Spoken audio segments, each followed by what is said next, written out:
Hello everyone, this is Beastly Eel here, and in today's video we're going to be talking about the season premiere, or series premiere I should say, of Ahsoka. So the first two episodes aired, and I wanted to go over the both of them. So a lot has happened, so I'm probably going to be speeding through some of this because there is a lot to cover. But for the most part, it was very much laying the foundation of exactly what's going on out there. So we see that what's left of the Ghost Crew, which apparently is Ahsoka, and I'm putting that in quotes because she's not technically one of them, is out looking for a map to find where Thrawn is, specifically where he was from, or let me phrase that, where he went and where Ezra might be. And the idea is she's getting this to stop the idea of him basically of Thrawn taking over the Empire and then now becoming the new big threat out in the world. So we have all that going on.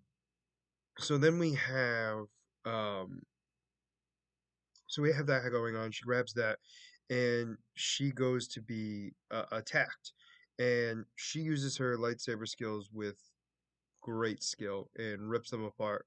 They were basically these um, first order robots, droids, I should say, and they were taken out rather easy by her, and she escapes. They take off. Apparently, she is teamed up with the robot from Clone Wars that would assemble all the lightsabers, or help the Jedi assemble all their lightsabers. So she then goes to look for, oh my gosh, what's her name? Sabine.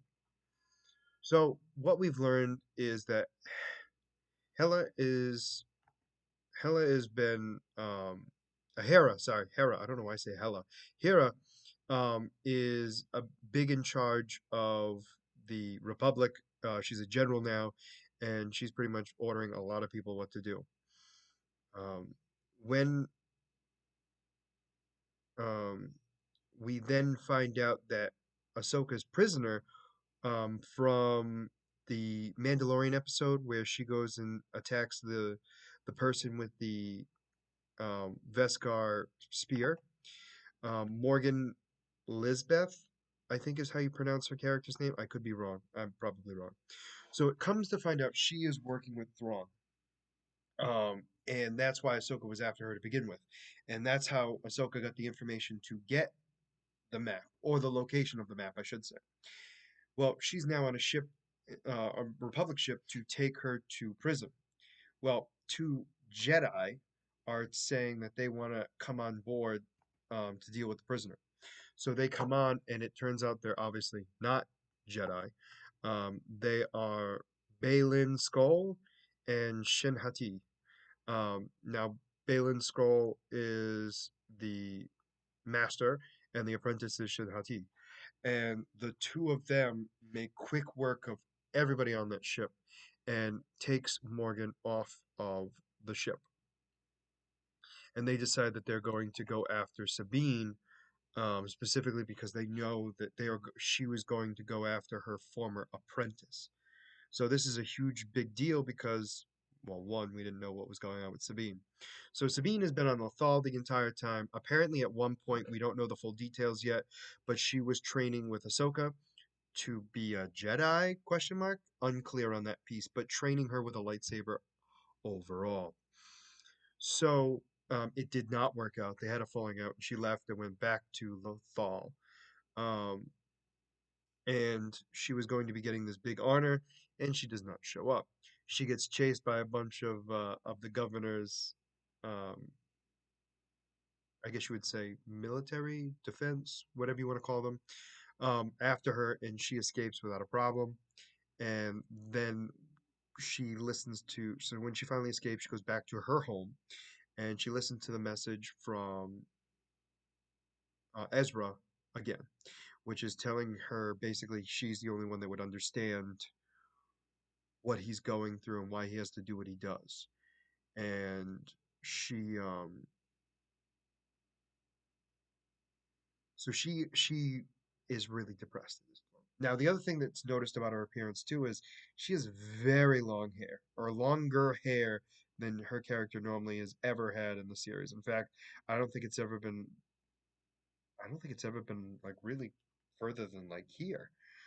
Actually, no, that's not a lot. I think it's like never been like below her ears that much. So when we see this whole thing, and then the next day, that's when Hera and Ahsoka go to find Sabine, and apparently Hera convinces Ahsoka to go back to find Sabine, who would be able to figure out the map. So reluctantly she goes. She finds her. They get on the ship together. They agree. Ahsoka basically tells her, "Do not get off the ship. We need to keep this thing safe." And Sabine does the exact opposite. Goes back to her home, figures out how to open the map, figured out where to go, and while this is going on, that's when she gets attacked by the apprentice. And that's when Sabine takes out her lightsaber and she starts fighting with her. And she gets stabbed through the gut, left for dead. And that is surprisingly the end of the episode. Now, granted, we see that Ahsoka gets there and, she's safe and she gets taken to the hospital. And that's the end of episode one. So episode two starts off with Sabine being in the hospital, um, and they're trying to have a heart to heart together, or let me phrase that: Ahsoka's trying to have a heart to heart with her, and does not work. A lot of like wanting to work together again, but not fully agreeing to it, is a big thing. Because they both think that the other one doesn't want them around. So Ahsoka leaves. So they go to try to figure out what they're going to do to get the information needed. Um, so they find out that there is a location where a lot of this, I guess you would say, equipment is coming from, which happens to be from a very specific broken down Imperial base. So Hera goes with Ahsoka, and we get to see Chopper, um, to actually go and figure out what's going on. So they get there, and it is the three of them. Although Chopper stays in the ship, and the Phantom, to be specific. So they go in there and they find out that the crew is only loyal to money, and they're working with the Imperial officers, and that's when they have to take down everybody, and they had to arrest everybody, and then of course there is now a fight with they're escaping on this ship, on this cargo ship, and that's when the Inquisitor comes out. And the Inquisitor comes out, who is one we've never seen before, comes out and starts attacking Ahsoka. They go hand in hand. He gets ordered to leave. Well, I say he because I'm assuming he's a he. I shouldn't, but whatever. They get a notification to leave, throws the lightsaber and runs away.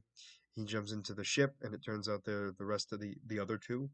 And Ahsoka knew she would not be able to defeat them all, and so she was left to deal with that, the defeat basically.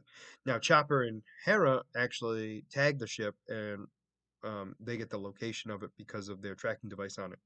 And we get to see Chopper at his best. Well, I shouldn't say at his best. I think at his best that we've seen so far in this series, where he actually has the attitude and everything else. We get to see a little bit more of his personality, basically telling Hera, like, "Why'd you touch my stuff? Where is it?" And she's yelling at him, "Check underneath your thing that you always put it in." And he's like, "Oh, found it." And he's like, "Woohoo, woohoo, woohoo." The usual Chopper stuff. So apparently Sabine recovers rather quickly. And what she does is she gets herself ready. She cuts her hair, she gets her military stuff on, and she goes on um, a big tangent, getting ready to eliminate the opponent.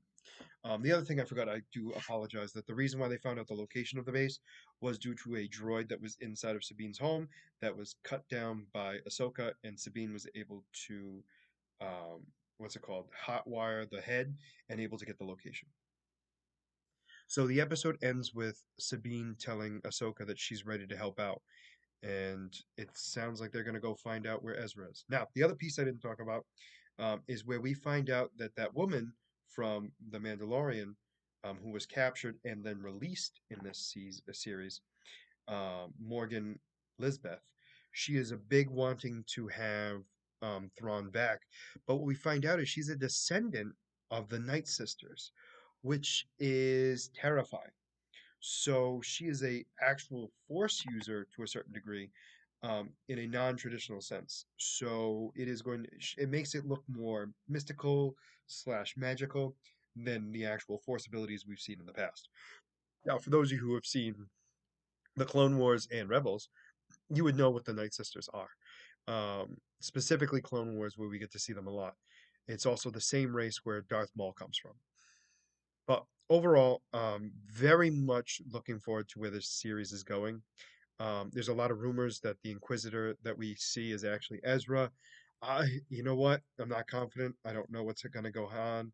I know we, I know we are going to see Ezra, but I don't know if we've already seen him. But that's been the rumor that's been happening, and I don't know. It's kind of tough because, on the one hand, they weren't that powerful, but then again, Ahsoka's stronger than Ezra, I guess you could argue. But at the same time, he wasn't also the best lightsaber fighter. So it's like he could be still that. So we have to wait and see. That being said, very much looking forward to it. Also, the twist with the Night Sisters was not expecting that. A lot of tie-ins from the animated series. So we are going to see a lot happening in a short amount of time because there's only 6 episodes left, and these episodes are going to be jam-packed with a lot of stuff. Cannot wait to see what happens, and also very excited to see Thrawn come back into power. Very much looking forward to that. Let me know what you guys thought about these first 2 episodes in the comments below. Did you like it? Did you not? And why? And as always, if you like the content you see, please like and subscribe below. Other than that, this is going to be Beastly Eel signing out. Have a good night.